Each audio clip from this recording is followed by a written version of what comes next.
ஹரி கோவிந்த கோகுல நந்தன கோவிந்த.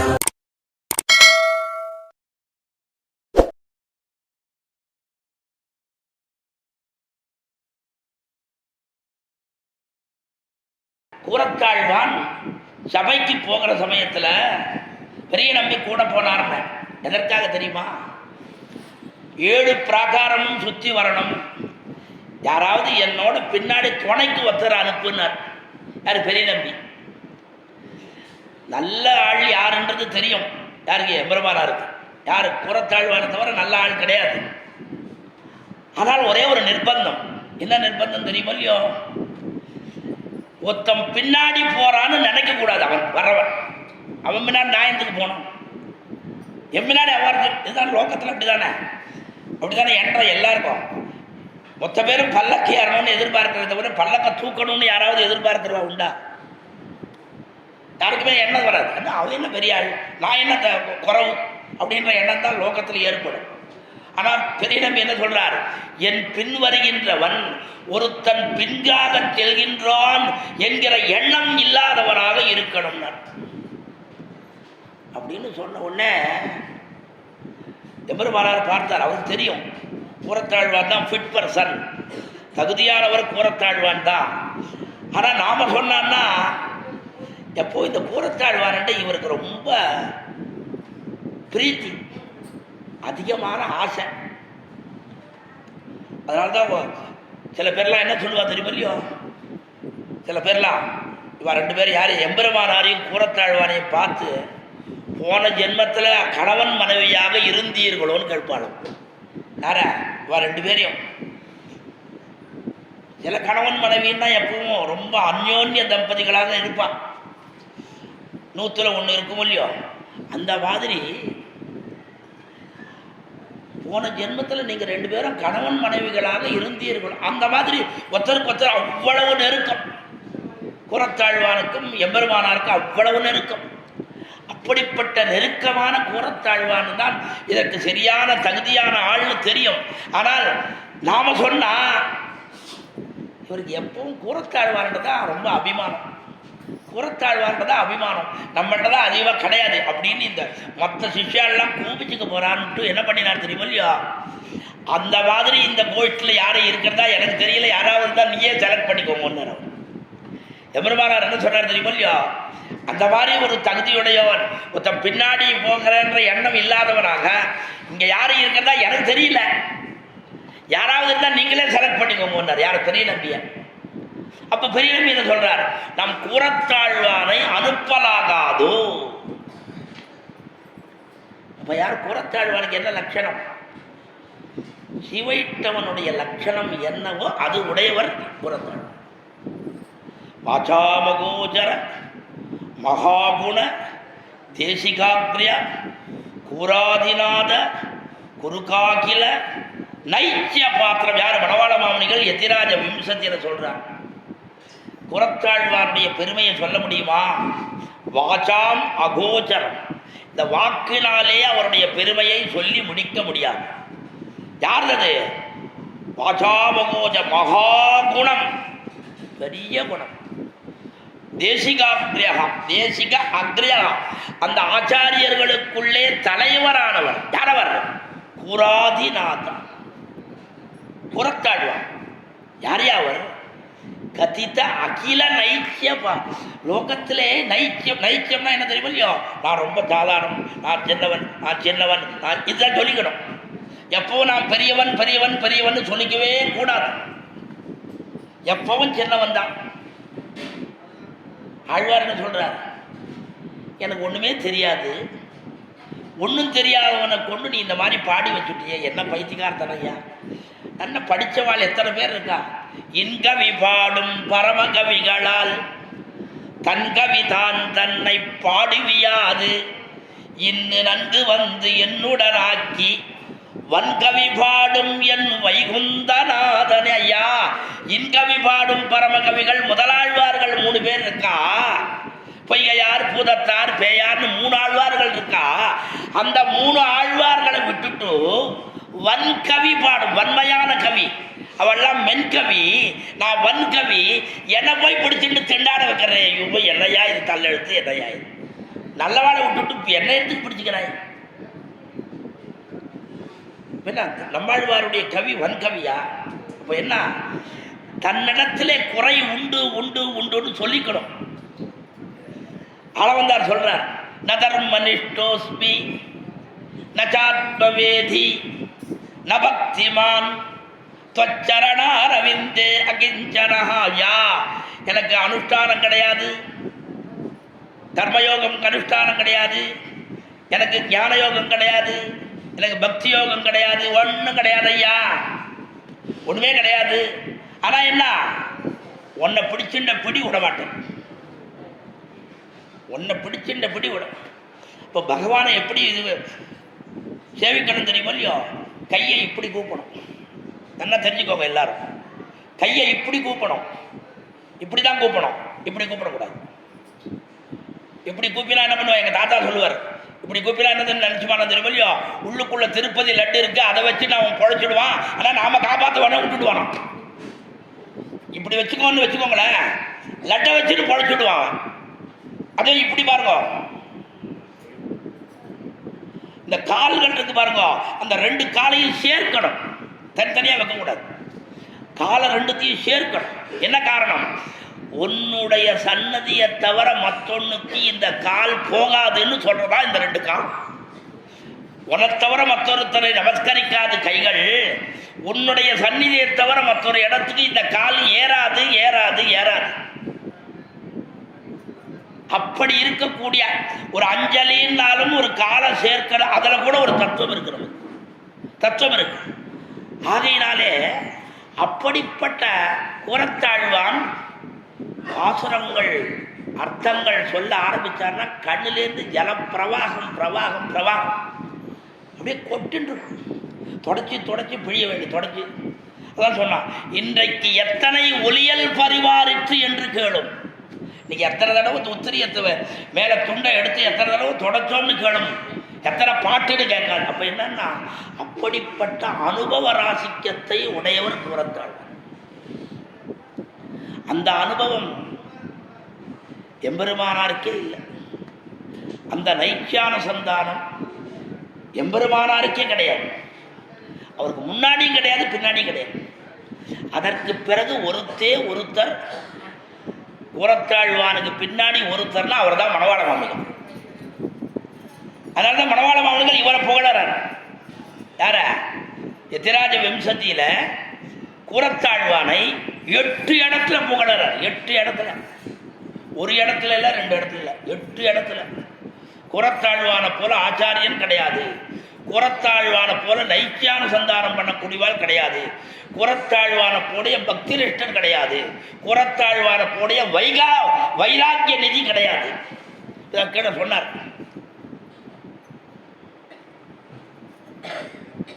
பொன்வட்டில் பிடித்துடனே புகப்பெறுவேன் ஆவேனே. யார்? குலசேகர பெருமாள். ஏதாவது திருவேங்கடத்தில் ஒரு சம்பந்தம் இருக்கணும் நமக்கு, ஏதாவது ஏதாவது ஒன்று. குளத்துல ஒரு மீனாக இருக்கணும், மீன் இல்லைன்னா ஒரு கொக்காக இருக்கணும், கொக்கு இல்லைன்னா ஒரு மரமாக இருக்கணும், இல்லாட்டா ஒரு கம்பமாக இருக்கணும், ஒரு செடியாக இருக்கணும். இப்படின்னு ஒவ்வொன்றா சொல்லிகிட்டே வந்து அதில் ஒரு பாட்டு, பொன்வட்டில் பிடித்து உடனே புகப்பெறுவேன் ஆவேனே. ஒரு காலத்தில் அது ரொம்ப சௌகரியமாக இருந்தது தெரியுமோ இல்லையோ? என்ன பண்ணுவா, உள்ளுக்குள்ளே பெருமாளை சேவிக்கணும்னு போவான். சிவஷ்டவாள் நான் பல தடவை போயிருக்கேன் ஒரு காலத்தில். ஆமாம், இந்த தளியை பண்ணுறவாள்லாம் என்ன பண்ணுவாங்க, வடப்பள்ளியில் தளியை பண்ணுறவாள்லாம் இந்த உத்திரியத்தை இப்படி போட்டுட்டு போவான். இப்போல்லாம் நேராக போகலாம்.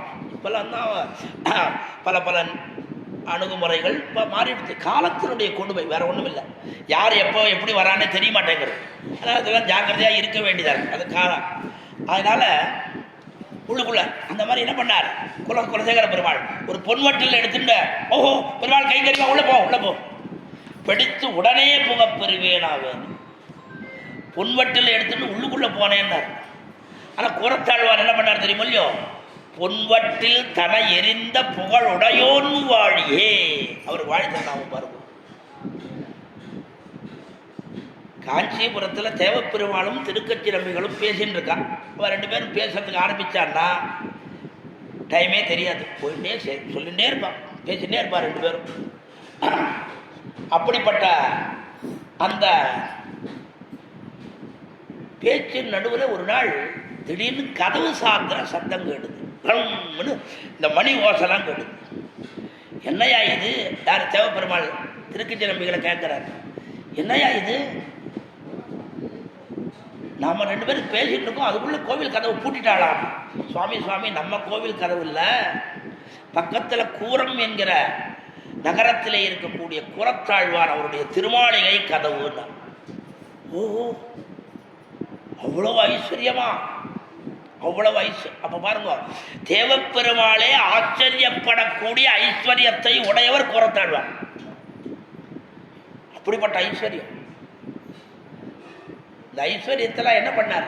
சீச்சி, இதை வச்சுட்டு இருந்தால் நமக்கு எம்பெருமானாரோட கலக்க முடியாது.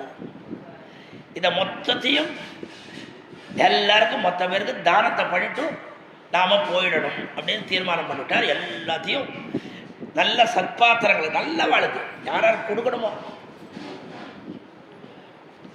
இருக்கிறவனுக்கே கொண்டு போய் கொடுத்தா என்ன பிரயோஜனம்?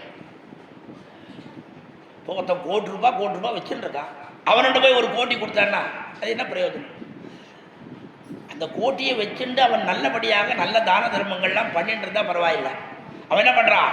எப்போ பார்த்தாலும் பெரிய இரும்பு பொட்டியில் வச்சுட்டு அதுக்கு பெரிய இவ்வளோ ஒரு பூட்டை பூட்டிட்டு அந்த பூட்டை பிடிச்சிட்டு தொங்கிட்டே இருக்கான். என்ன பிரயோஜனம்? அவங்ககிட்ட தனம் இருந்து என்ன பிரயோஜனம்? ஆக அப்படி இல்லை. நல்ல சத்பாத்திரங்கள் யாராருக்கு என்னென்ன கொடுக்கணுமோ குடும்பேன தத்யா சாஸ்திரம் சொல்லுது. யாருக்கு யார் தானம் கொடுக்கணும்னா, நிறைய குழந்தைகள் இருக்கிறவாளுக்கு முதல்ல தானம் கொடு. தானம் கொடு. ந குலானாம் ந வர்ணானாம். அவள் இந்த குலம் அந்த குலம்னு பார்க்காத, இந்த வர்ணம் அந்த வர்ணம்னு பார்க்காத. நிறைய பசங்கள் இருக்கு, நான் கொடு கொடு கொடு தானம் கொடு அப்படின்னு சாஸ்திரங்கள்லாம். அந்த மாதிரி நல்ல அதிகாரிகளுக்கெல்லாம் எல்லாருக்கும் கொடுத்துட்டார். எல்லாம் காலியாகி போச்சு. ஆனால் என்ன பண்ணா, அந்த அம்மா ஆண்டாள் அம்மா மனைவி, அவர் நித்தியம் சாப்பிட்ற ஒரு பாத்திரம், தங்கத்தில் ஒரு வட்டில் தங்க பாத்திரம்.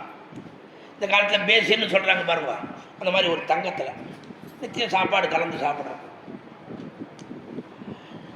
அந்த சாப்பாடு கலந்து சாப்பிட்ற அந்த பாத்திரத்தை மொத்தம் உள்ளுக்குள்ளே வச்சு பையில் உள்ளுக்குள்ளே போட்டுவிட்டான்.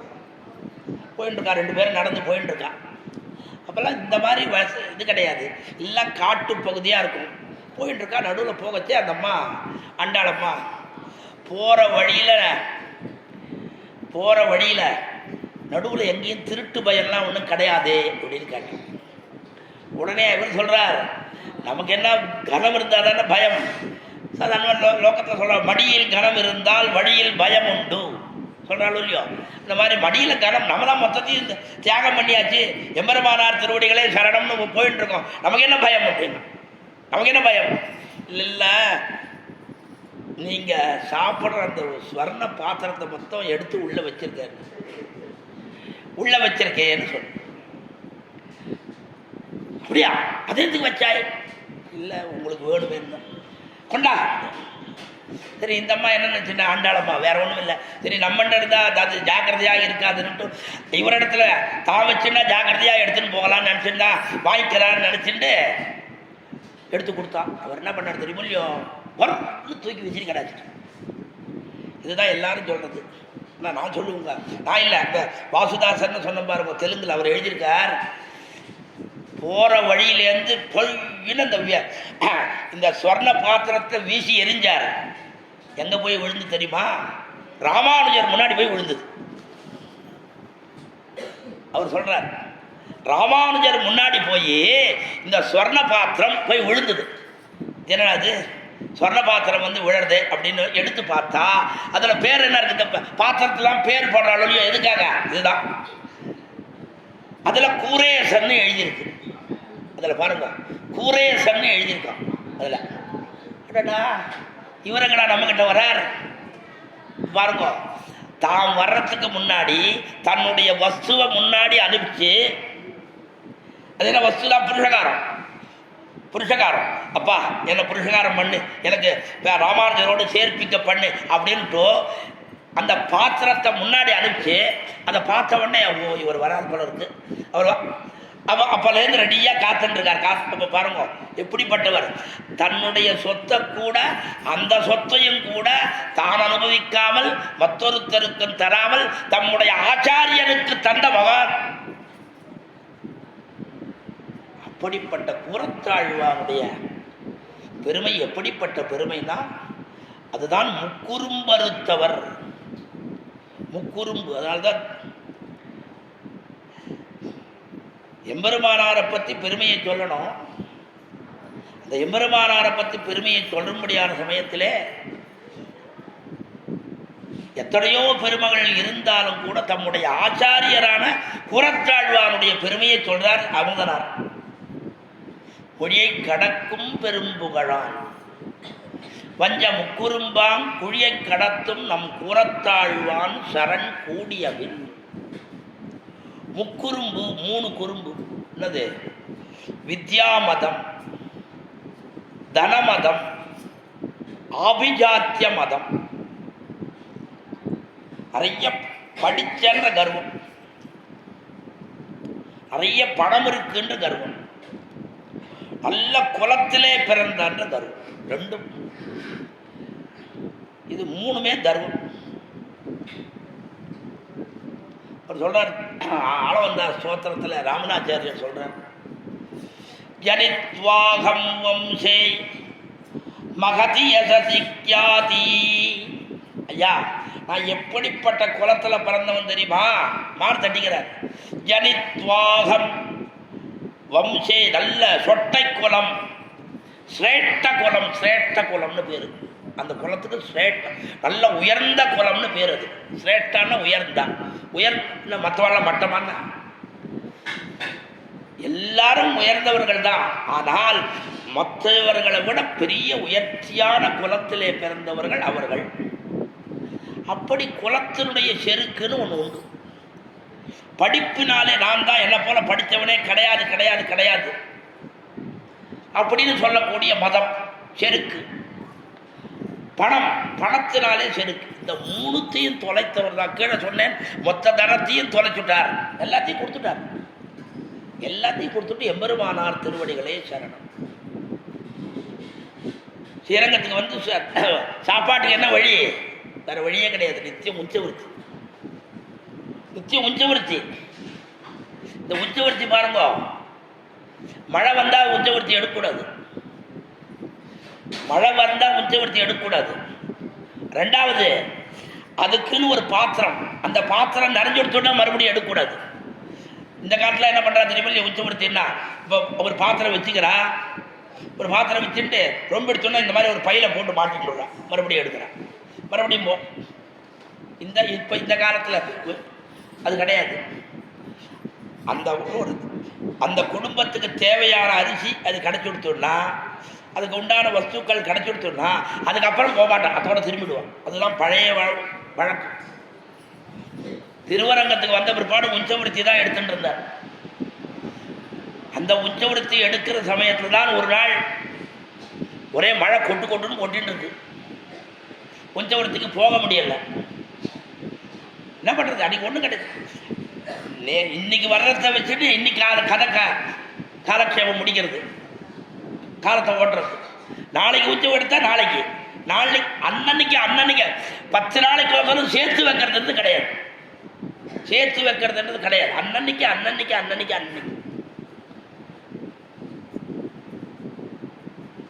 எம்பெருமானார் கேட்கிறார். கூரத்தாழ்வான 10,000 படி குரு பரம்பரையில், நீ எதற்காக இந்த காரியம் பண்ணணும்? மடத்திலே நீ எப்பொழுதும் இருந்து கொண்டு இங்கேயே அமுது செய்து இக்கைங்கரியங்களை எல்லாம் குறவர நடத்தி வரக்கூடாதா? யாரு எதுக்கு நீ உச்சவருத்தி எடுக்கிறாய்?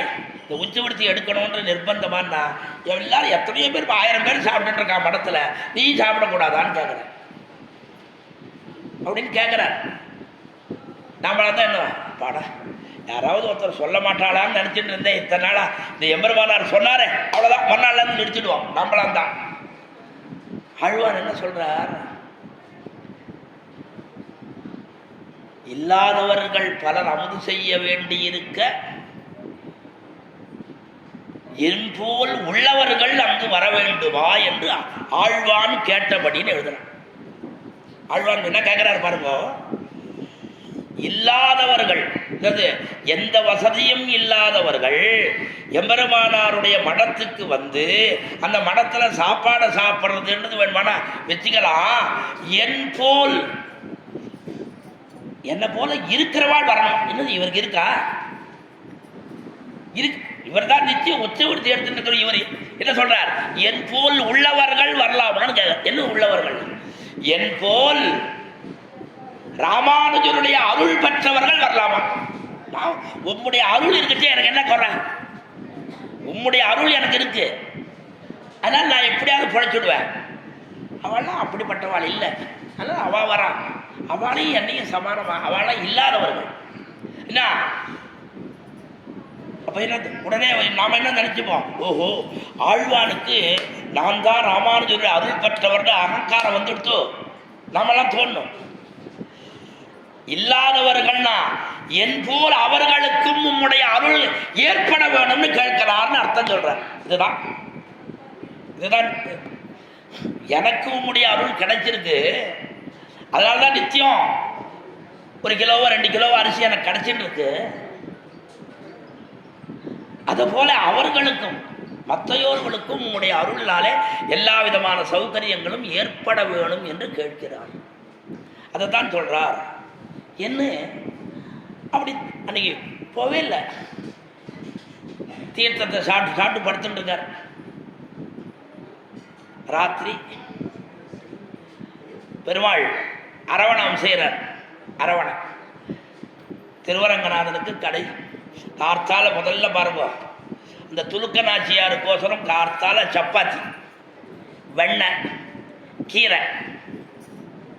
துலுக்க நாச்சியார் அவங்க அங்கேருந்து வந்தாலும் இல்லையோ, நார்த்லேருந்து வந்தாலும் இல்லையோ, அவளுக்கோசரம் எல்லாரையும் இந்த ரங்கநாதனை போல எல்லாரையும் திருப்திப்படுத்துகிறவாள் யாருமே கிடையாது, யாருமே கிடையாது. எல்லாரையும் மொத்த பேரையும் வந்தவா அத்தனை பேரையும் திருப்திப்படுத்தி அவரவர்களுக்கு என்னென்ன தேவையோ என்னென்ன ஆயிடுச்சு. முதல்ல இந்த பயத்தம்பருப்புன்னு இருக்கு பாருங்க, பயறு. இந்த பயறு விளைந்த பூமி சோழநாடு. பயறு முதல்ல பயறு முதல்ல விளைவித்த பூமின்னா அது சோழநாடு. அங்கதான் கண்டுபிடிக்கப்பட்டதுன்னு சொல்றான். அந்த சோழ நாட்டுக்குரிய அந்த சேரகுலவல்லி நாச்சியாருக்கோசரம் காத்தால 8 மணிக்கு பொங்கல். முதல்ல பிபி நாச்சியாருக்கோசரம் ரொட்டி ஆயிடுதா, அடுத்து சேரகுலவல்லி நாச்சியாருக்கோசரம் பொங்கல் ஆயிடுச்சு.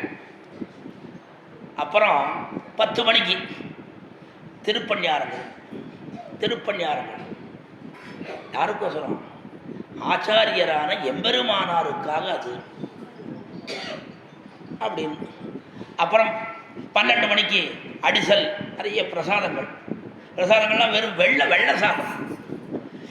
பெருமாளுக்கு எப்பவும் வெள்ளை சாதம் இல்லாமல் இருக்கக்கூடாது, நமக்கு இல்லாமல் இருக்கலாம். ஏகாதசி அன்னைக்கு நாம சாதம் சாப்பிடக்கூடாது.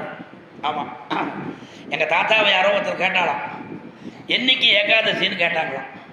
இன்னைக்கு ஏகாதசி, பஞ்சாங்கத்தை பார்க்கல, ஆனால் ஒன்று சொல்கிறேன், என்னைக்கு உங்களுக்கு பசி அதிகமாக இருக்கும் அன்றைக்கி தான் ஏகாதசி. கணக்கு பார்த்துக்கணும். நீங்கள் வேணுமான்னு பாருங்களேன், பாருங்க. நீங்கள் வேணுமாண்ணா ஏகாதசி அன்னைக்கு கார்த்தால பசி எடுக்கும் பாருங்கோ. அடாடாடாடா, உடனே பஞ்சாங்கமே பார்க்க வேணாம். சரி இன்னைக்கு ஏகாதசி தான் ஏகாதசி. ஆகையினாலே அப்படிப்பட்ட விதத்திலே ஏகாதசின்னா என்ன, பசியோடு இருக்கிற நாள். என்னென்ன பசியோடுன்னா வேற ஒன்றும் இல்லை, பகவானை தவிர மற்றொருத்தரை நினைக்காமல் பகவத் குணானுபவத்தையே பண்ணி கொண்டிருக்கும்படியான நாள் அதுதான் விஷ்ணு தினம். உபவாசம்ன்ற சப்தத்துக்கு என்ன அர்த்தம் தெரியுமோ இல்லையோ? உப சமீபே வர்த்தமானம் உபவாசம். உபவாசம்னா வெறும் ஒன்றும் சாப்பிடாம இருக்கிறது தான் உபவாசம்னு நினைக்காதவங்க. நான் ஆந்திராவில் ஒரு சமயம் திருப்பாவை காலட்சேபத்துக்கு போனேன். நான் அதிகமாக ஆந்திராவை தான் போவேன். 30 வருஷமாக தெலுங்குல தான் சொல்லுவேன். அதிகமாக தெலுங்கு தான் சொல்லுவேன். தமிழ்நாடு ரொம்ப கம்மி எனக்கு. தெலுங்கு உபன்யாசம் தான் ஜாஸ்தி. நேற்று கார்த்தால தான் சீராளாலேருந்து வந்தேன். நேற்று கார்த்தால தான் வந்தேன். ராத்திரி கிளம்பி இங்கே வந்துட்டேன். அதனால் நான் ஒரு தடவை ஒரு இடத்துக்கு போனேன். அங்கே ஒருத்தன் வந்தான். இதன்னைக்கு வைகுண்ட ஏகாதனிக்கு ஜாகிராவஸ்தான தூங்காமல் இருக்கிறது. அவங்க தூங்காமல் இல்லை, நம்மளையும் தூங்க விட மாட்டான். ஏதாவது சொல்லுங்கன்னுவான். ஆமாம், சொல்லுங்கன்னுவான். சொல்லிட்டு இருக்கணும். ராத்திரி 2 மணி 3 மணி வரைக்கும் சொல்லிவிட்டு உடனே குளிச்சுவிட்டு உடனே சமையல் பண்ணி எல்லாரும் 6-6:30க்குள்ளே சாப்பாடு முடிச்சுடுவான் எல்லாரும். இல்லாட்டா நாம் எந்த இடத்துல இருக்கோமோ அந்த இடத்துல வந்து சாப்பிட்றதுக்கு வந்துடுவான். அதெல்லாம் நடக்கும். அந்த மாதிரி ஒரு ஊருக்கு போனேன். அங்கேருந்து ஒருத்தர் வந்தார். ராத்திரி என்ன பண்ண போகிறோம்னா, ஏதோ தூங்காமல் இருக்கணும், ஏதாவது பிரசங்கள்லாம் பண்ண சொல்லிருக்காரு. கார்த்தால பிரசங்கம், சாயங்காலம் பிரசங்கம், எப்போ பார்த்தாலும் பண்ணிட்டு இருக்கோங்க. உங்களுக்கும் வெறுப்பு, எங்களுக்கும் வெறுப்பு. நாம் ஒரு இதுவாக இருக்கலாம்னு. சரி, என்ன பண்ணலான்னு என்ன பண்ண போகிறோம்? ஒன்றும் இல்லை, ஒரு 3 சினிமா பார்க்க போகிறேன். நாடப்படுபாவி சினிமா பார்த்தாருன்னா புண்ணியமா? சினிமா அதுவும் ஏகாதசி அன்னைக்கு இந்த சினிமா பார்த்தா என்ன புண்ணியம்? சினிமா பார்த்தா அந்த மாதிரி இல்லாமல் எம்பெருமானை நினைத்திருக்கும்படியான நாள். எப்பவும் ஒரு கணம் கூட எம்பெருமானையே நினைச்சிட்டு இருந்தான்னா அப்போ நமக்கு பசி வருமா? தூக்கம் வருமா? தாகம் வருமா? வரவே வராது. ஏதோ என்னுடைய ஆச்சாரிய அனுகிரகம். நான் கிட்டத்தட்ட 50 வருஷமாக இந்த ஏகாதசி விரதம் இருக்கு. நேற்று கூட இருந்துட்டு தான் வந்தேன். இங்கே வந்து தான் இன்னைக்கு கார்த்தால தான் இப்போ தான் வந்து இங்கே தளிகை பண்ணி மேலே தளி பண்ணி சாப்பிட்டேன். ஏதோ இன்னி வரைக்கும் காப்பாற்றிட்டு இருக்கார். உங்களை போல் அடியவர்களுடைய அருள் இருக்கிறதுனால இன்னி வரைக்கும் குறவு இல்லை சொல்லுங்க. அதனால் அப்படி அன்னைய தினம் மழை பெஞ்சு உஞ்சவரத்துக்கு போக முடியாத நிலைமை ஏற்பட, அப்போது கார்த்தால 6 மணிக்கு ஒரு தடவை, 8 மணிக்கு ஒரு தடவை, 10 மணிக்கு ஒரு தடவை, 12 மணிக்கு ஒரு தடவை, சாயங்காலம் 4 மணிக்கு ஒரு தடவை, எத்தனை தடவை பாருங்க. யார்? ரங்கநாதன் சாப்பிட்டுட்டே இருக்கார். அப்போல்லாம் ஒன்றும் நினச்சிக்கல. இந்த கடைசியில் அரவணைன்னு ஒன்று இருக்குது பாருங்க. கடைசி நம்ம வீட்டில் அந்த மாதிரி சக்கரை பொங்கல் பண்ணி துளியோண்டு உப்பு போட்டு பாருங்க.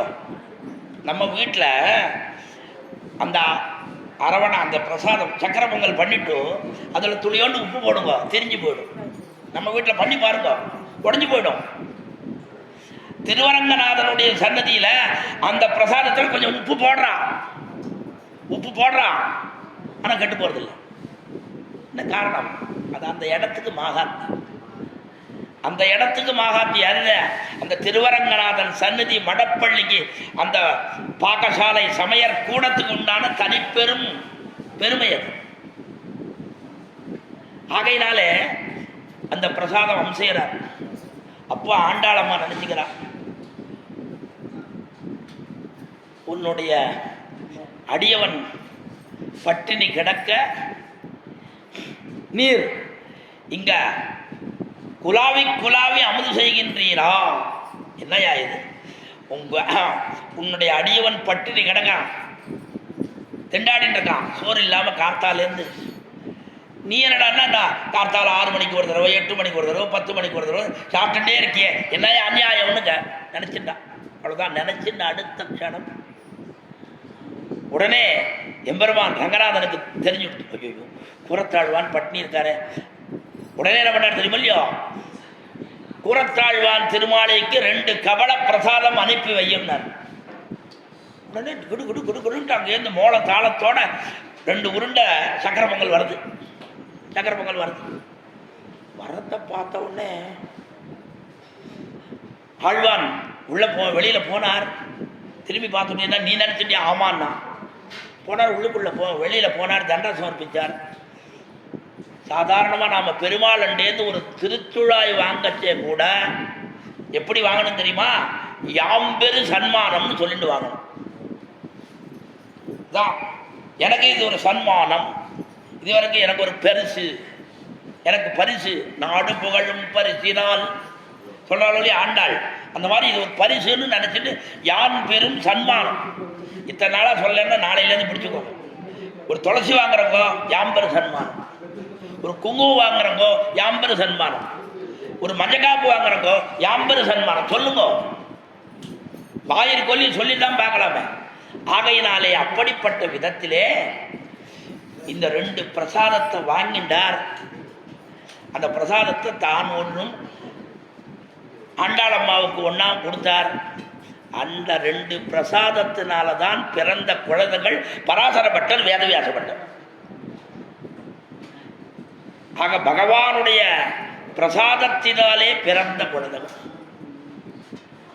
இந்த காலத்தில் என்னென்னவோ எங்கே பார்த்தாலும் இந்த ஃபெர்டிலிட்டி சென்டர்னு நாளொன்றுக்கு 10 முளைச்சுன்னு இருக்கு பாருங்களேன்.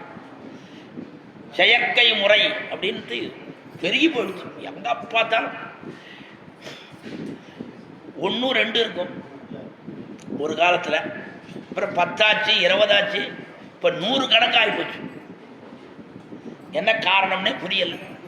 எல்லாம் உணவனுடைய மாறாட்டம்னு சொல்கிறா, என்ன பண்ணுறது? அந்த மாதிரி எம்பெருமானுடைய அருளினாலே தான் நமக்கு எல்லாம் ஏற்படுகிறது. அடுத்தா கூரத்தாழ்வான் பெரிய நம்பியோட சுற்றி வந்துட்டார். அந்த ராஜா அவனுடைய கொடுமையெல்லாம் கொஞ்சம் குறைஞ்சுடுச்சு. அப்புறம் கொஞ்ச காலத்துக்கு ஒன்றும் கொடுமை இல்லாமல் இருந்தது. அவன் காலம் ஆகிடுத்து. அவனுக்கு இப்போ அவனுடைய பிள்ளை வந்தான். அவன் பாருங்க, அவன் இன்னும் கொடுங்கோல்லாம் இருந்துட்டான். அவன் காலத்தில் தான் ராமானுஜர் ஊரை விட்டு வெளியில் போக வேண்டியதாகிடுத்து. கூரத்தாழ்வான் சபைக்கு போக வேண்டியதாச்சு. கூரத்தாழ்வான் சபைக்கு போகிறார். கூரத்தாழ்வான் போகச்சே நாம் பின்னாடி போகலாம்ட்டு இவர் பின்னாடி போனார். யார்? பெரிய நம்பிகள் பின்னாடி போனார். கூரத்தாழ்வான் கூப்பிட்டாரா? பெரிய நம்பிகள் வரதே கூரத்தாழ்வானுக்கு தெரியவே தெரியாது. பெரிய நம்பியும் பெரிய நம்பியுடைய குமாரத்தி ஆகிற அது அத்துழாயும் 2 பேரும் வரதே தெரியாது. ஆனால் கூரத்தாழ்வான் முன்னாடி போயிட்டார். திருதண்டத்தையும் காஷாயத்தையும் வச்சுட்டு போயிட்டார். ஐயோ, இந்த கூரத்தாழ்வானுக்கு என்ன ஆகிட போகிறது, என்ன ஆபத்து ஏற்பட போகிறதோன்ட்டு பயந்துட்டே பின்னாடி போனார். போனால் வெளியில் வரச்சே கண்ணை பிடிக்கிட்டு வந்துட்டார். பாருங்க, கண்ணை பிடிக்கிட்டு வந்துட்டார். அப்போது உடனே நேராக திருவரங்கத்துக்கு போகல, உள்ளுக்குள்ள நேராக அப்படியே போனான். கொஞ்சம் தூரம் போனால் மதுரை. இந்த மதுரைக்கு பக்கத்தில் தான் ஒரு இடத்துல வரைச்ச பெரிய நம்பிகளுக்கு ரொம்ப வயசு அதிகமாகிற காரணத்தினாலே பிராண வியோக காலம் வந்துடுச்சு. கூரத்தாழ்வாருடைய தொடையும் மேலே அவருடைய கால்களை வச்சுட்டார். அத்துழாயினுடைய தொடையும் மேலே திருமுடியை வச்சுட்டார். 2 பேரும் பேசிக்கிறா. யார்? அத்துழாயும் கூரத்தாழ்வானும். சீக்கிரம் பிராண வியோகம், பிராணம் போகிறதுக்கு முன்னாடி ஸ்ரீரங்கத்துக்கு போயிடலாம் அப்படின்னு இவன் 2 பேரும் பேசிக்கிறான். உடனே அதை கேட்டுட்டு பெரிய நம்பிகள் சொல்றார், ஆளவந்தார் சம்பந்தத்தினாலே எனக்கு எந்த இடத்தில் இருந்தாலும் மோட்சம் நிச்சயம். திருவரங்கத்துக்கு போனால்தான் மோட்சம் உண்டு என்று எண்ண வேண்டாம். அது நாளைக்கு பின்னாடி ரொம்பவும் கஷ்டத்தை ஏற்படுத்தும். அதனால நீங்க எங்க பிராணம் போனாலும் எனக்கு மோட்சம் இருக்கு, கவலைப்படாத போட்டுட்டேன். என்ன காரணம் தெரியுமோ இல்லையோ? இப்போ பெரிய நம்பிகள் பிராண விநியோகத்தை ஸ்ரீரங்கத்தை தான் பண்ணணும்னு சொல்லியிருந்தாருன்னா அப்ப என்ன ஆகும்? ஸ்ரீரங்கத்தில் போனாதான் மோட்சம், மற்ற ஊர்ல போனா மோட்சம் கிடையாதுன்னு ஆகி போயிடும். இருக்கிறவங்க மற்ற பேர் என்ன பண்ணுவான்? கடைசியில் போகிற சமயத்தில் ஸ்ரீரங்கத்தில் போய் உட்காந்துட்டான்னா ஸ்ரீரங்கத்தில் பெருமாள் ஒரு நாள் புறப்பாட்டு நடக்காது. நித்தியம் 10 கிளம்பிகிட்டே இருக்கும், 10 100 கிளம்பிகிட்டே இருக்கும். இன்னைக்கு பெருமாள் வெளியில் வருது. அதான் சொன்னார், வார்த்தா மாலையில் ஒரு வார்த்தையே இருக்கு, ஒரு வார்த்தையே. அதனால் ஸ்ரீரங்கத்துக்கு போனாதான் மோட்சம்ன்றது கிடையாது. இரங்கத்தில் இருந்தால் அங்கேயே இருந்து அங்கேயே பிராண வியோகம் ஆனாலும், நாம் எந்த இடத்துல இருந்தாலும் பிராண வியோகம் ஆனாலும் ஆச்சாரிய சம்பந்தமடியாக நமக்கு மோட்சம் நிச்சயம். அதனால்தான் ஆச்சாரியால் எழுதினான், மார்பில் கை வைத்து உறங்கலாம், நிச்சயமா கிடைக்கும். அது என்ன தலையில கை வைத்து உறங்கலான்னு சொல்லலாம், இல்லை வயத்துல கை வைத்து உறங்கலாம்னு சொல்லலாங்க, இல்லை இந்த முட்டிங்காலில் கை வச்சுன்னு உறங்கலாம்னு சொல்லாமல் இந்த மார்பில் கை வைத்து உறங்கலாம் என்று சொன்ன என்ன காரணம்? இந்த மார்பில் தான் பெருமாள் இருக்கார், இங்கதான் இருக்கார். மார்பம் என்பது ஒரு கோயில் அமைத்து மாதவன் என்னும் தெய்வத்தை நாட்டி, ஆர்வம் என்பது ஒரு பூவிடவல்லார்க்கு அரவதண்டத்தில் உய்யலுமாமே. ஐயோ எங்கேயோ கோவில் கட்டுறேன்னு எங்கெல்லாம் கோவில்லாம் கட்ட வேண்டாயா, உன்னுடைய ஹிருதயத்தில் ஒரு புண்டரீகம். இந்த இடத்துல ஆச்சரியமான தாமரை மலர் இருக்கு, அந்த தாமரை மலர்ல ஒரு கோவிலை உண்டாக்கு, அங்க பிராட்டியோடு கூடி இருக்கும்படியான எம்பெருமானை பிரதிஷ்டாபனம் பண்ணு, அவனுக்கு நித்தியம் திருவாராதனம் பண்ணு, அது போரும்பா, உனக்கு எல்லா விதமான பாக்கியங்களும் கிடைக்கும். நாம இலையில உட்காண்ட உடனே கப கப கபான்னு எடுத்து உள்ள போடக்கூடாது, அது தெரிஞ்சுக்கோங்க. இலையில உட்காண்ட உடனே பதார்த்தங்கள்லாம் பரிமாறி இருக்குன்னா முதல்ல யாருக்கு காமிக்கணும்? ஏற்கனவே பெருமாளுக்கு அம்சம் பண்ணியிருக்கலாம், ஆனாலும் உள்ள இருக்கிற பெருமாளுக்கு காட்டணும். இலையை பார்த்த உடனே அப்பா வடை நல்லா இருக்குப்பா, இட்லி நல்லா இருக்குப்பா, அதில் அவன் எடுத்து போட்டு முதல்ல அவன் ஒன்றும் பாகம் கேட்க போகிறதில்ல, எப்படி இருந்தாலும் நமக்கு தான் மொத்தம். இப்போ பெருமாளுக்கு அம்சைன பதார்த்தங்கள் அவன் சாப்பிட்றான்னா யாராவது ஒருத்தர் வைப்பாங்களா? நான் என்ன உட்பட தான் சொல்கிறேன். இப்போ பெருமாளுக்கு பிரசாதம் வைக்கிறோம், பெருமாளுக்கு 100 லட்டு வைக்கிறோன்னு வச்சுக்கோங்களேன். 100 லட்டு திரும்பி எடுக்கச்சே 10 லட்டு குறைஞ்சி எடுத்தோன்னா என்ன நினைப்போம்? என்ன நினைப்போம்? அடப்படுவாங்க, இன்னைக்கு 10 லட்டு சாப்பிட்டாயா, நாளைக்கு 100 லட்டு சாப்பிடுவான், நாளைக்கு 1000 லட்டு சாப்பிடுவான், அப்புறம் மொத்தத்தையும் சாப்பிடுவான், உலகமண்ட பெருவாயன். ஆகையினால இனிமே அவனுக்கு சாப்பாடே போடக்கூடாது, மறுநாள்லேருந்து கதவே திறக்க மாட்டான், அவ்வளோதான், பெரிய பூட்டுடுவான். என்னப்பா பெருமாள், ஐயோ அவர் நிச்சயம் அவருக்கு போட்டு நமக்கு கட்டுப்படி ஆகாது ஐயா, ஒரு நாளைக்கு 1 மூட்டை சாப்பிட்றாருயா, 1 மூட்டை. அதனால தான் என்ன பண்ணா பெரியவர்கள் என்ன சொன்னா பாருங்க, நம்ம தலிகை கண்டரோட பண்றோமே, நைவேத்தியம் வைக்கிறோமே, எங்கச்ச என்ன பண்றோம் தெரியும் இல்லையா? என்ன சொல்றோம்? அடியேன் மேவி அமருகின்ற அமுதே, அமுது செய்ய வேணும் இல்ல, அமுது செய்து அருள வேணும்.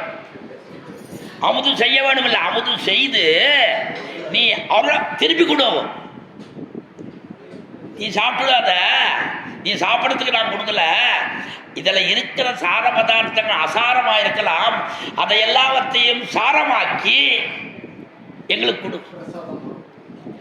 கொடு. ஆக எம்பெருமானன் அவன் கண்வட்டத்திலே நான் வைத்தோம் என்றால் அதில் உப்பு போடாமல் இருந்தால் உப்பாயிடும், உப்பு சேர்ந்துடும். உப்பாயிடும்னா உப்பு இல்லை, உப்பு சேர்ந்துடும். சக்கரை குறைவாக இருந்தால் சக்கரை சரியாயிடும். அவனுடைய கண்வட்டத்திலே பட்டதென்றால் எல்லாம் கிடைக்கும். அதனால எம்பெருமானுக்கு கண்வட்டத்திலே காட்டாமல் நாம எந்த பதார்த்தையும் சாப்பிடக்கூடாது. நான் சுவாமி இப்படி சொல்றங்களே, கார்த்தால எங்களுக்கு காஃபி இல்லைன்னா தலை வெடிச்சு போயிடுமே, நாங்கள் என்ன பண்றது? கவலையே பட வேண்டாம். கீதையில் ஒரு ஸ்லோகம் சொல்லிட்டார் கண்ணன், ஏ யதாமாம் பிரபத்யந்தே தாம் ததைவ பஜாமியகம். நீ எந்த விதமாக எனக்கு குடிக்கின்றாயோ அந்த வஸ்துக்களை நான் உண்டு சந்தோஷப்படுறேன் அப்படின்ட்டு. சந்தோஷப்படுறேன். எவன் ஒருவன் யதா எந்த விதமாக அவர்கள் எனக்கு அளிக்கின்றார்களோ அந்த வஸ்துவை நான் ஏற்றுக்கொள்கின்றேன். எங்கள் சுவாமி சொல்லுவார், இந்த வாரு கார்த்தால காப்பி சாப்பிட்றதால கூட மேலே காட்டுடா, மேலே காட்டு, இப்போ தான் ஃபோட்டோ எடுத்தோன்னா ஃபோட்டோக்கெலாம் காட்டு, எனக்கு வழக்கம் கிடையாதுனால எனக்கு தெரியாது, எல்லாத்தையும் காட்டு, காட்டினா அப்படியே மொத்தத்தையும் எம்பெருமான் ஏற்று. ஆக எந்த வஸ்துவாக இருந்தாலும் இதுதான் வஸ்து, அதுதான். அதனால சாத்விகமான வஸ்துக்கள் எல்லாவற்றையும் எம்பெருமானுக்கு சமர்ப்பித்தால் நமக்கு எந்த விதமான குறையும் ஏற்படாது. ஆகையினாலே அப்படிப்பட்ட அந்த அன்னைக்கு சுற்றி வந்தாரோ இல்லையோ, அன்னைக்கு திருவரங்கத்தை சுற்றி வருவதற்கு பெரிய நம்பிகளுக்கு கூரத்தாழ்வான் உபயோகப்பட்டார். இன்று ராஜசபைக்கு கூரத்தாழ்வான் எழுந்தருளும் போது அவருக்கு பெரிய நம்பிகள் துணையாக போனார். அப்படிப்பட்ட கூரத்தாழ்வான் வித்யை, எப்படிப்பட்ட வித்யை, எவ்வளவு வித்யா! எம்பெருமானாருக்கே சந்தேகம் வந்தால் இவரிடத்தெல்லாம் கேட்பேன். இதை விட பாருங்கோ, 2 பேரும் போதாயன விருத்தி கிரந்தத்தை பார்க்கறதுக்கு காஷ்மீருக்கு போனான். ஆரம்பிக்கச்சேவே பாதி ஒரு நாள் அன்னைக்கு தான் மத்தியானம் போய் புஸ்தகத்தை பார்த்துருக்கான். அவ்வளோ தூரம் நடந்து வந்தது. அப்போவே எம்பெருமானாருக்கு நல்ல வயசு, ரொம்ப அயர்த்தி, தளர்ச்சி. அப்படியே படுத்துட்டார், தூக்கி போயிட்டார். கூரத்தாழ்வான் ராத்திரி பூரா தூங்கல. என்ன பண்ணார், அந்த புஸ்தகத்தை மொத்தத்தையும் பார்த்தார், அந்த புஸ்தகத்தை மொத்தத்தையும் படிச்சுட்டார். மறுநாள் கார்த்தால ராஜசேவகால் வந்தா, கொண்டா முதல்ல புஸ்தகத்தை கொண்டா, நீ பார்க்க கூடாதுன்னு பிடிக்க வச்சுட்டான். என்ன பண்றது? எம்பெருமானார் கண்ணுலேருந்து ஜலஞ்சலமா அழறார். ஐயோ, இந்த ஆளவந்தாருக்கு கொடுத்த ஒரு பிரதிஜையிலே ஒன்று ஸ்ரீபாஷ்யம், அதாவது பிரம்மசூத்திரத்துக்கு பாஷ்யம் பண்றேன்னு சொன்னார். அது இல்லையே, அது நிறைவேற்றாம போயிடுத்தேன்னு சொல்லிட்டு இருக்கிற சமயத்திலே அப்ப கூரத்தாழ்வார் என்ன சொல்றாருன்னா, இந்த வார்த்தை சொல்றார், சுவாமி இங்க சொல்லணும்னாலும் சொல்றேன், இல்லை 2 ஆற்றின் நடுவிலே வந்து சொல்ல வேண்டும் என்றாலும் சொல்றேன். இங்க சொல்லணும்னாலும் சொல்லிடுறேன். ஆனா அங்கதான் எம்பெருமானாருடைய புத்தி கூர்மைன்றது அந்த இடத்துல தான் வெளிப்படுறது. நாமளா தான் என்ன சொல்லிருப்போம், சொல்லு. அங்கேயே தவிர காஷ்மீர்லயே கூரத்தாழ்வான் இந்த விஷயங்கள்லாம் சொல்லியிருந்தாருன்னா அந்த ஊரை விட்டு இவங்களை 2 பேரையும் அங்கேயே பைசல் பண்ணிட்டு இருப்பான், 2 பேரையும் முடிச்சுட்டு இருப்பான். அப்படியே வெளியில வந்து திருவரங்கமான 2 ஆறுன்னா என்ன, வடதிருக்காவேரி தென்திருக்காவேரி 2 காற்றின் நடுவிலே அங்க வந்த பிற்பாடு அந்த விஷயங்கள் என்னென்ன என்றதை கூரத்தாழ்வான் மூலமாக தெரிந்து கொண்டு அதை கூரத்தாழ்வான் மூலமாகவே எழுதி வைத்து, அதுல நடுவில் ஒரு சந்தேகம் வருது, ஆத்மாவுக்கு லட்சணம் என்ன,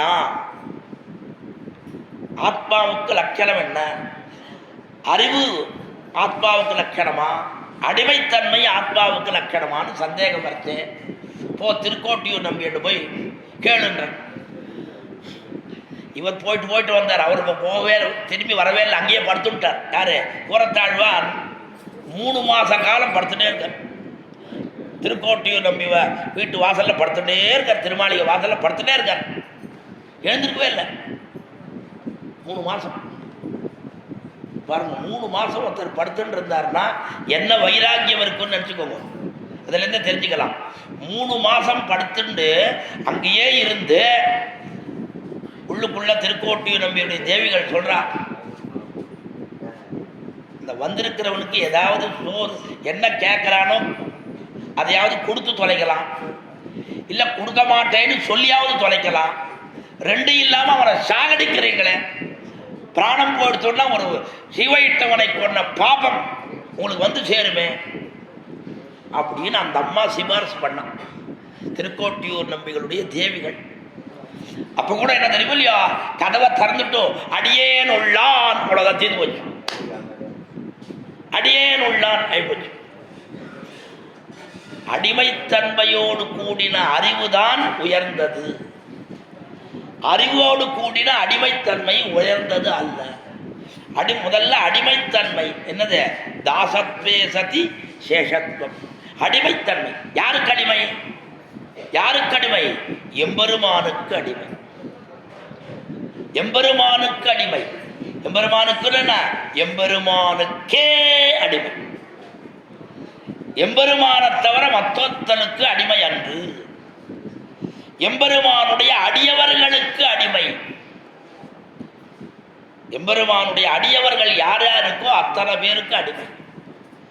அடியார் தம்மடியார், அடியார் தமக்கடியார், அடியோங்களே ஆழ்வார் சொல்றார். அடியார்னு போட்டுட்டே இருக்கலாம். தாசதாச பிருத்திய சரணமாவதி பிருத்தியச்ச பிருத்தியச்ச பிருத்திய தாசா. அவனுக்கும் அவனுக்கும் அவனுக்கும் அவனுக்கும் அவனுக்கும் சொல்லிட்டே போலாம். அப்ப என்ன? கடைசியில் இருக்கக்கூடிய அந்த அடிமைத்தன்மைக்கு உண்டான பெருமை எதுவுமே கிடையாது. சாதாரண சொல்லுவா, சாப்பாட்டுக்குன்னா முந்தி வரணும், முந்தி வரணும். சாஸ்திரம் என்ன சொல்லி தெரியுமோ இல்லையோ, சாப்பாட்டுக்கு கடைசியில வா. சாஸ்திரம் நமக்கு பந்திக்கு முந்தின்றா, அது இல்லை. சாப்பாட்டுக்கு கடைசியில வா. கல்யாணத்துக்கு முதல்ல வா. கல்யாணத்துக்கு கூப்பிட்டா முதல்ல வந்து உட்காந்துடு. சாப்பாட்டுக்கு கடைசியில வா. என்னையா இது? சாப்பாட்டுக்கு கடைசியில வந்தா என்ன கிடைக்கும்? ஒண்ணும் இல்லாமல் கடைசியில மீந்த கலந்த அன்னத்தை சாப்பிட்டான்னா அத்தனை பேர் சாப்பிட்டத்தினுடைய மிகுதி இவனுக்கு கிடைச்சதுன்னா இவனை விட பாக்கியவான் யாருமே கிடையாது.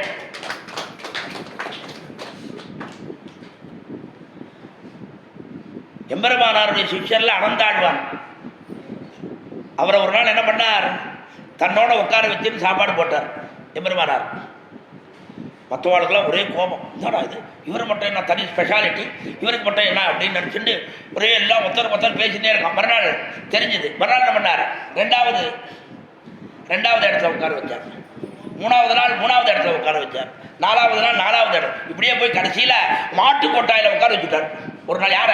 அந்த அனந்தாழ்வான. ஆனால் துளி கூட கவலையே படலை. மாட்டு கொட்டாயில் உட்கார்ற போதும் நன்னா சந்தோஷமாக சாப்பிட்டார். அதுக்கு முன்னாடி எந்த இடத்துல உட்கார்ந்து ஒரே விதமாக இருக்கும். பத்தியா இவெல்லாம் என்ன நினச்சிக்கிறான் திரும்பி? மற்ற சிஷியாலாம் பாரு, இவன் கஞ்சி பாடுறா. முதல் நாள் எம்பெருமானவரோட, மறுநாள் நம்மோட, மறுநாள் இன்னொருத்தரோட, மறுநாள் கடைசியில் மாடோட.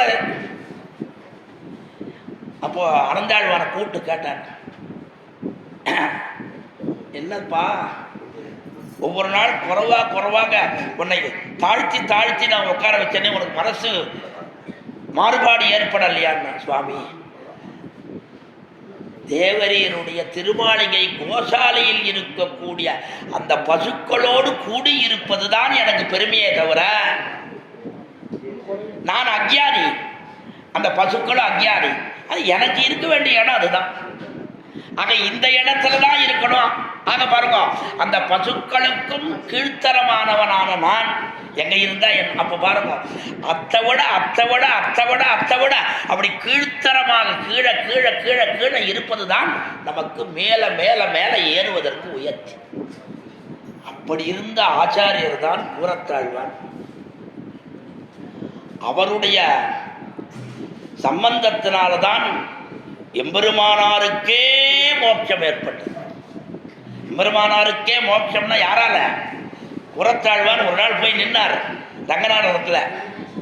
என்ன ஏதோ கேட்குற மாதிரி என்ன? ஒன்றுமில்லை, மோட்சம் கொடுக்கணும்னா. மோட்சம் கொடுக்கணும்னா கொடுக்குறேன். ஆனால் ஒரே ஒரு நிர்பந்தம் தான். ஒரே ஒரு நிர்பந்தம். நீ கேட்டபடி நான் கொடுக்க மாட்டேன். நான் எப்படி கொடுக்குறேன் பாருங்க, உனக்கும் உன்னுடைய சம்பந்திகளுக்கும் மோட்சம் தந்தோம்னா. ரங்கநாதன் இவர் கேட்டது தனக்கு. ரங்கநாதன் கொடுத்தது என்ன தெரியுமோ இல்லையோ? உனக்கும் உன்னுடைய சம்பந்திகளுக்கும், உன்னோடு சம்பந்தப்பட்டவர்கள், அவனோடு சம்பந்தப்பட்ட அத்தனை பேருக்கு மோட்சம். இந்த காலத்தில் பாருங்க 1 get 1 by 3ன்றாங்க பாருங்க. அதுதான் ஆமாம். 1 வாருங்கள் 3 இலவசம். இங்கே பாருங்க, உனக்கு தந்தோம், உன்னுடைய சம்பந்திகளுக்கும் மோட்சம் தந்தோம். இந்த விஷயம் எம்பெருமானாருக்கு தெரிஞ்சது. உடனே என்ன பண்ணார்? அவ்வளோதான், தூக்கி உத்திரியத்தை மேலே தூக்கி போட்டு அப்பாட எனக்கு மோட்சம் நிச்சயம்னார். அதுதான் ஸ்லோகம். அருவாஞ்சகா எத் பதசரசிகி துவந்தம் ஆஸ்தித்ய பூர்வே மூர்த்னாயஸ்யான் வயம் உபகதா தேசிகாம் முக்திமாபுகு சோயம் ராமானுஜ முனிரபிகி ஸ்வீயமுக்திம் கரஸ்தாம் எஸ் சம்பந்தாத்து அமனுத கதம் வர்ணியதே கூரநாதகா. அப்பா பகவத் ராமானுஜரே, உமக்கு முன்னாடி இருக்கிற ஆச்சாரியாள்லாம் உன்னுடைய திருமுடி சம்பந்தத்தினால மோட்சம் போனார்கள். உனக்கு பின்னாடி இருக்கிறவாள்லாம் திருவடி சம்பந்தத்தினால மோட்சம் போனார்கள். ஆனால் உனக்கு யாரால மோட்சம்? குறத்தாழ்வாரால மோட்சம். என்னையா இது? எம்பெருமானாருக்கு முன்னாடி இருக்கிறவாளுக்கெல்லாம் திருமுடி அம்மா பவிஷ்யதாச்சாரிய விக்கிரகத்தினால சம்பந்தம். ஆழ்வார் தினத்தில் பகிஷ்யதாச்சாரியர் இருக்கார் பாருங்க, அவருடைய சம்பந்தத்தினாலே முன்னாடி இருக்கக்கூடிய ஆளவந்தார் நாதமுனிகள் வடக்கால் நம்பி எல்லாரும் மொத்த பேரும் அந்த பவிஷ்யதாச்சாரிய சம்பந்தத்தினால மோட்சம் போனார்கள். பின்னாடி இருக்கிறவாளுக்கெல்லாம் திருவடி சம்பந்தம். எம்பெருமானாருக்கோ கூரத்தாழ்வான் சம்பந்தம். அப்படிப்பட்ட கூரத்தாழ்வானுடைய சம்பந்தம் நமக்கு மிகவும் உயர்த்தியானது. அப்படிப்பட்ட கூரத்தாழ்வானுடைய அஸ்த நட்சத்திரத்தில் பிறந்தவர் தான் நம்முடைய தோப்பு ராமராமானுஜம். அவர் எங்கள் சுவாமியினுடைய திருநட்சத்திரத்துக்கு பல வருஷம் தவறாமல் இங்கே திண்டுக்கல்ல ராஜகோபாலன் ஒருத்தர் மில், அவர் அந்த மில்லில் தான் ஒர்க் பண்ணிட்டு இருந்தான்னு சொன்னார் விழாஞ்சோலை. அவரோட தவறாமல் காரில் வருவார். அந்த காலத்தில் இந்த ஓலையில் முடைஞ்ச கோடையில் திண்டுக்கல்ல இப்போ இந்த மலவாழைப்பழம் ரொம்ப விசேஷம்னுட்டு 2-3 கூடை நிறையா மலவாழைப்பழம் கொண்டு வருவார். ஆமாம், அவள் கையாலேயே, அவர் ராஜகோபாலன் கையாலேயே கோஷ்டி பூரா கொடுப்பா. நான் சின்ன வயசுலேருந்து பார்த்துருக்கேன். அதுக்கப்புறம் நான் உபன்யாசம் பண்ணுறதுக்கு ஆரம்பித்த பிறகு கூட கோயம்புத்தூரில் புத்தூர் சுவாமி நம்ம தோப்பு அவர் நான் எல்லாம் உபன்யாசங்கள்லாம் சொல்லியிருக்கோம். ஆகையினால அப்படிப்பட்ட எனக்கு நம்ம ரொம்ப அந்த அட்ரஸ்லாம் எனக்கு ரொம்ப நொற்று. நான் சொன்னேன், பித்தளைப்பட்டி போஸ்ட், தோப்பு ராமராமானுஜம், பித்தளைப்பட்டி போஸ்ட், திண்டுக்கல்னு எங்கள் என்ன ராமானுஜர் பத்திரிகையில் அது வரும். அதனால் எனக்கு நான் கூட ஒரு நாள் சொன்னேன் இவர்கிட்ட. அப்படிப்பட்ட ஒரு ஆச்சரியமான அவர் இருந்து இப்படிப்பட்ட ஒரு பெரிய ஒரு இடத்தை ஏற்படுத்தி அதில் ஒரு சன்னதியை ஏற்படுத்தி அந்த சன்னதியில் எல்லோரையும் வந்து கலக்கும்படியான விதமாக செய்து ஒரு பெரிய ஒரு திருவிழாவாக நடத்தும்படியான இந்த ஈட்டம் கண்டிட கூடுமேல் அது காணும் கண்பயனாவது. ஆக இனிமேல் எப்போ பார்த்தாலும் வருஷம் அவர் கூப்பிடலன்னா கூட நான் வரலான்னு நினச்சிட்டேன். கூப்பிடலன்னா கூட எப்படியாவது வந்துடும். ஏன்னா இந்த கோஷ்டியெல்லாம் பார்த்த உடனே ரொம்ப சந்தோஷமாக இருக்குது. ஆகையினாலே இப்படிப்பட்ட கோஷ்டிகளும் வளரணும். அந்த கோஷ்டிகள் எல்லாவற்றையும் நடத்தக்கூடிய பாக்கியத்தையும் அவருக்கும் அருளணும். அவருக்கு எல்லோரும் உஷாத்துணையாக இருந்து இதை நாம் எல்லோரும் சேர்ந்து நடத்தி தர வேண்டும் என்பதுதான் இது. என்ன காரணம்னா, தேரை தனியாக இழுத்தான்னா உபயோகம் இல்லை. ஜேசிபி வச்சு தேரை இழுக்கிறதுல உபயோகமே கிடையாது. அடியவர்கள் மூலமாக தேரை இழுத்தான்னா அதற்குண்டான சிறப்பு தான். ஆகையினாலே இந்த மாதிரி ஒரு உற்சவம் நடத்துறதுன்னா அது ஒரு தேர் திருவிழா மாதிரி. இந்த தேர் திருவிழாவில் நாம் அத்தனை பேரும் பங்கு கொண்டால் அது நமக்கு பெருமை, நமக்கு பெருமை. ஆகையினால நாம பெருமையை சம்பாதிக்கணுமா, பெருமை இல்லாதவனாக இருக்கணுமா? எப்படி பெருமையோடு இருக்கணும். எது பெருமை? இப்படிப்பட்ட கோஷ்டியிலே கலப்பது பெருமை. அப்பெருமையை நீங்களும் பெற்று அவரும் பெற்று யானும் பெற்று இப்படிப்பட்ட ஒரு பாக்கியத்தை அளித்த அந்த எம்பெருமான் திருவடிகளுக்கும் ஆச்சாரிய சார்வமராகிற கூரத்தாழ்வான் திருவடிகளுக்கும் அந்த ஆச்சாரியரான குரத்தாழ்வானுக்கும் எல்லா விதமான உறவாக இருந்த எம்பெருமானார் திருவடிகளுக்கும் இந்த எம்பெருமானாருக்கு பூர்வர்களான பூர்வாச்சாரியர்களும் உத்தராச்சாரியர்களும் அத்தனை ஆச்சாரியர்களுடைய திருவடிகளுக்கும் பல்லாண்டு பாடி அடியோம் ஓடும் நின்னோடும் பிரிவின்னி 1000 பல்லாண்டு ஆழ்வார் சொல்றார். உங்களோடையும் என்னோடையும் இருக்கக்கூடிய உறவு என்றென்றைக்கும் விடக்கூடாது. எங்கள் சுவாமி சின்ன ஒரு கதை சொல்லுவார். கடைசியில் இந்த ஜோக்கோட முடிக்கிறார். ஒரு திவ்ய தேசத்தில் 2 அத்தியாபகங்கள் 2 பேரும் சேர்ந்து கைங்கரியம் பண்ணிட்டு இருக்கா. திவ்ய பிரபந்த கைங்கரியம். 2 பேரும் பக்கத்து வீடு. பழங்காலத்துலாம் பாருங்க, ஓட்டு வீடு. இந்த வீட்டில் முதல் வீட்டில் ஆரம்பித்தா கடைசி வரைக்கும் ஓடலாம். திருடர்லாம் அப்படி தான் ஓடுவான். இந்த கோடியில் அந்த கோடி வரைக்கும் ஓடுவான். என்ன பண்ணுவான், கடைசி வீட்டு போய் எல்லாரும் நிற்பா அவனை பிடிக்கிறதுக்கு. இந்த பக்கத்தில் ஒரு 10 பேர் நிற்பா. அந்த மாதிரிலாம் இருக்கும். அந்த மாதிரி இவன் 2 பேரும் ஓட்டு வீடோடு கலந்து கைங்கரியம் பண்ணிட்டு இருந்தான். அந்த ஒருத்தருடைய பிள்ளை வெளிநாட்டுக்கு போய் நிறைய சம்பாதிச்சு, அப்பா இந்த ஓட்டு வீட்டெலாம் நீ வைக்காத, முதல்ல எல்லாத்தையும் எடுத்துட்டு ஒரு பெரிய மாடி வீடு கட்டுனாராம். மாடி வீடு கட்டுனாராம். சரி கட்டிவிடுறேன்டான்னு சொல்லிட்டார். முகூர்த்தம் பண்ண போகிறார். மறுநாள் முதல் நாள் சாயங்காலம் அந்த பக்கத்து வீட்டுக்காரன்ட்ட, அப்பா எங்கள் பிள்ளை வந்து இந்த ஓட்டு வீடை மாடி வீடாக மாற்றணும்னு சொல்கிறான், நாளைக்கு முகூர்த்தம் பண்ண போகிறேன், நீ வா அப்படின்னு. நான் அநியாயம், நீ பண்ணுறது நியாயமா?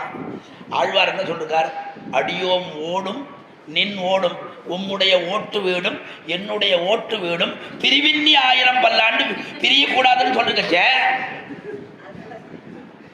ஆழ்வாருடைய சம்பிரதாயத்தை மீறலாமான்னார். அந்த மாதிரி உங்களுக்கும் அடியனுக்கும் இருக்கும்படியான தொடர்பு என்றென்றும் என்றென்றும் இருக்கும்படியான ஒரு அனுகிரகத்தை திருவேங்கடமுடையானும் மலர்மேல் மங்க தாயாரும் ஆச்சாரிய சார்பவர்களும் அருள வேண்டும் என்று பிரார்த்தித்து கொண்டு, இதுகாலம் நீங்கள் அத்தனை பேரும் பொறுமையாக இருந்து கேட்டு கொண்டிருந்த உங்களுடைய திருவடிகளுக்கும் பல்லாண்டு பாடி இப்படிப்பட்ட பாக்கியத்தை அருளின நம்முடைய விளாஞ்சோலை அவர் அப்பப்போ யூடியூப்பில் ஏதோ சொல்லுவார், ஏதோ நானே எத்தையோ சொல்லுவேன். அந்த மாதிரி ஒரு நல்ல ஒரு சந்தர்ப்பத்தை ஏற்படுத்தி தந்த உண்மையாக நினைத்து சொல்கிறேன் பாருங்க.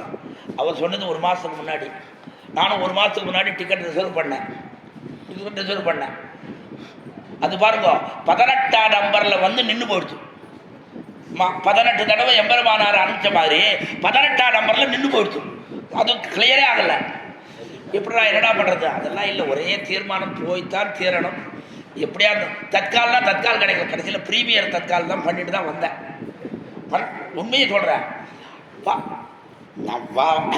நான் வந்து மகளுக்கு ஃபோன் பண்ணேன். இவர் எடுக்கலை, அந்த அம்மாவுக்கு ஃபோன் பண்ணேன்.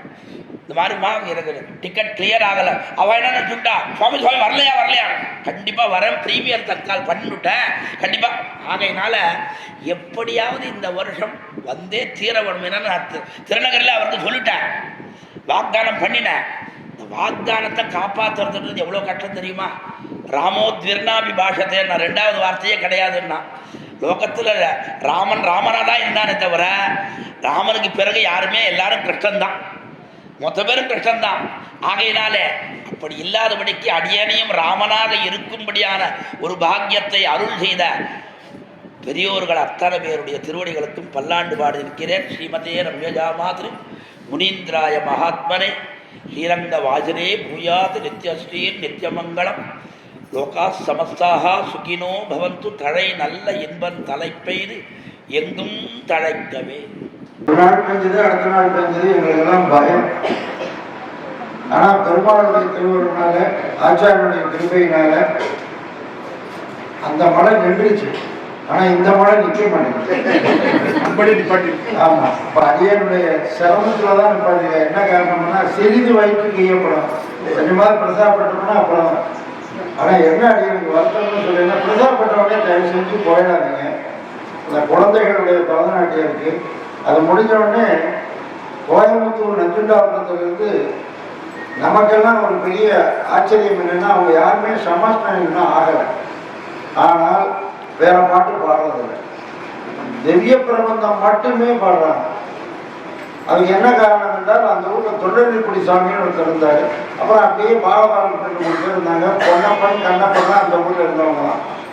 அப்பேற்பட்ட ஒரு வாய்ப்பை இது முடிஞ்ச உடனே அவங்க தான் திவ்ய பிரபந்தர் அதாவது இன்னிசை நடக்கும். அவங்க வந்து அந்த ராகமே வித்தியாசமாக தான் இருக்கும். அதாவது இசைக்கு மாறுபாடு கிடையாது, ஆனால் லவுகா அற்புதமாக பாடுறாங்க. அவங்க அத்தனை பேர் வந்திருக்காங்க. அதே மாதிரி சாமி தமிழ்நாட்டில் எல்லா ஊருக்கும் வந்திருக்காங்க. திருப்பூர்லேருந்து திருப்பூராக இருக்கட்டும், பல்லடமாக இருக்கட்டும், அதே மாதிரி மதுரை, தேனி, அள்ளிநகரம், லட்சுமிபுரம், அதே இந்த பகுதியில் பார்த்தீங்கன்னா பழனி, கரூர், சேலம் எல்லா பகுதிகளும். என்ன காரணம்னா 4 பக்கத்துலேயும் திக்கிலேருந்து அனுப்பிச்சாருன்னு சொல்கிறா. இந்த மாதிரி எல்லா திக்கிலேருந்து எல்லா வந்திருக்காங்க. திக்கிலேருந்து வந்து தேடி யாரை பிடிச்சிருக்கோம்னா ராக அம்சத்தை பிடிச்சிருக்கோம். அம்சமாய் அன்னமாய் என்று அருமறைகளோடு விரித்தானே. இன்றைக்கு சாமிகள் நமக்கு எளிமையாகவும் அதே நேரத்தில் அருமறைகளோடு விரித்து கொடுத்தா சாமிகளுக்கு பல்லாண்டு பாடி நீங்கள் கொடுத்த சம்பவம்லாம் இருக்குது. அடியன் ஒன்றும் அதுக்காக சிரமப்படலை. இருந்தாலும் அதுக்கு ஒரு இந்த போஸ்ட்மேன் வேலை மணியாளர் தான் எடுத்து கொடுக்குற மாதிரி அவ்வளோதான் அடியன்.